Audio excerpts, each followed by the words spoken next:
Yo, kpopRC is kind of hanging out at Scale Science on the DL, tuning the 6R4 project.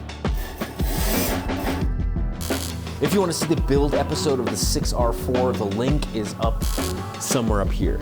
It's not the Maiden. I let Randall drive the Maiden just to tell me what he thought.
Yes, that's something.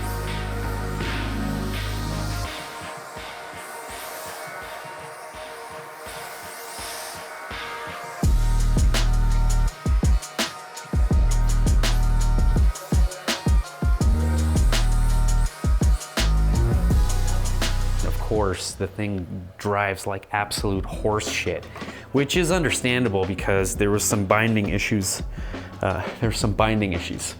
They're all taken care of right now, and hopefully it'll run better.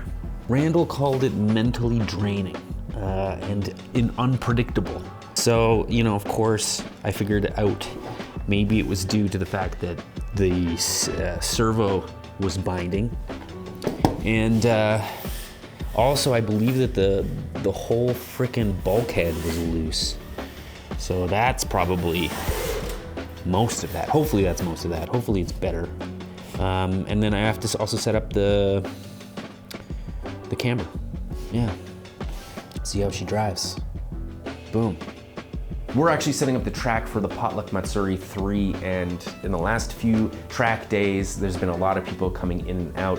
And one of those people was Zhang from the Functionally Jank crew.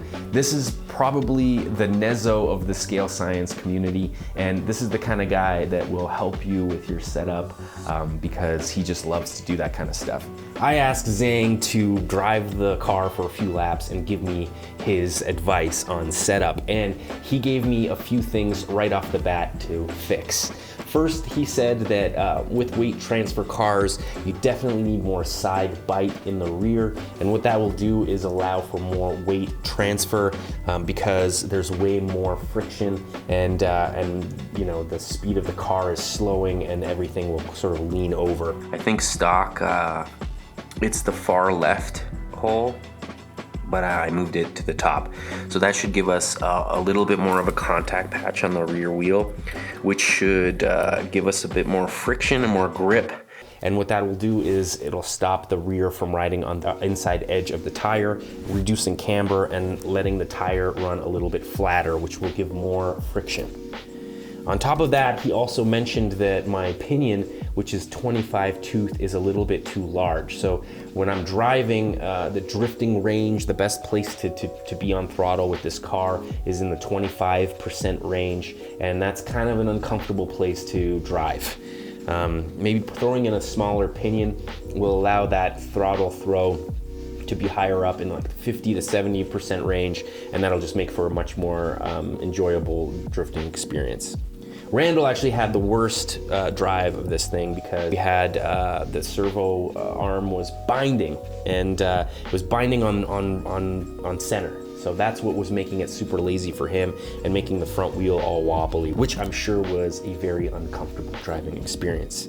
What Zhang noticed was we had the steering arms in the wrong hole on the steering rack, and putting them up further allowed the trailing wheel a little bit more throw, which is probably why it was so lazy after transition.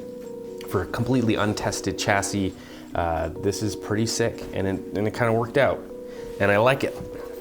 And it's weird, and it's quirky, and it's different, and that's what I'm about. So, wicked. I'm super stoked that it's like driving, and it's driving semi-decent so far, considering this is like the 10th lap that it's been on.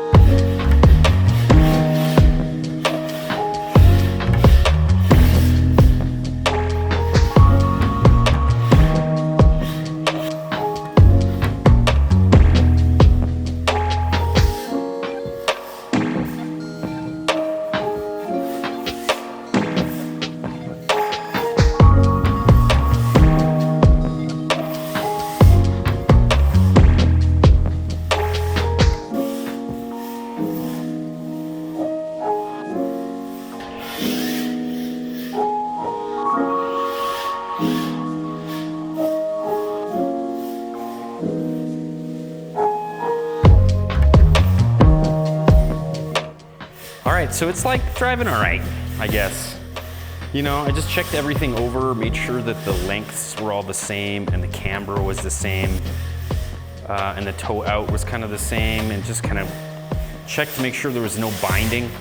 When Randall drove this, he said it was incredibly taxing on his brain to get driving. So I'm hoping that's a little bit better, although it's, you know, it is a 5D. So it's got its like nuances, I guess. Or maybe just drives crappy. I don't know if that's just like an excuse for things driving shitty.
Still spinning it out, but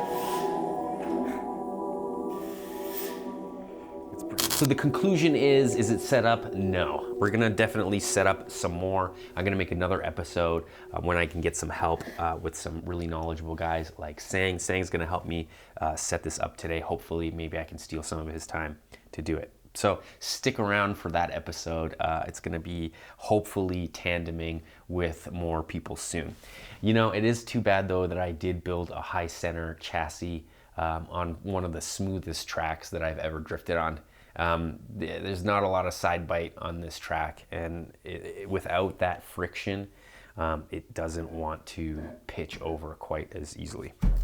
Which is, I guess, fine. It definitely does, but it's kind of hard to see in the footage. I did take all of the oil out of the front shocks, and I will do the same for the rear today, and I will also replace the rear springs with something shorter. I don't need any kind of transfer in the back because it's on a hinge, so we're just gonna put some like stiffer springs in the back and hope that the ride height gets a little lower. That's the plan anyway. Let me know in the comments what you think I should do and how I should change this setup in order to get it to transfer very easily, because that's the goal. Awesome. That's it for this episode of kpopRC. If you're into the Denver content, man, don't forget to subscribe and let me know in the comments if you like these travel vlogs. I love prairie dogs so much, so hilarious.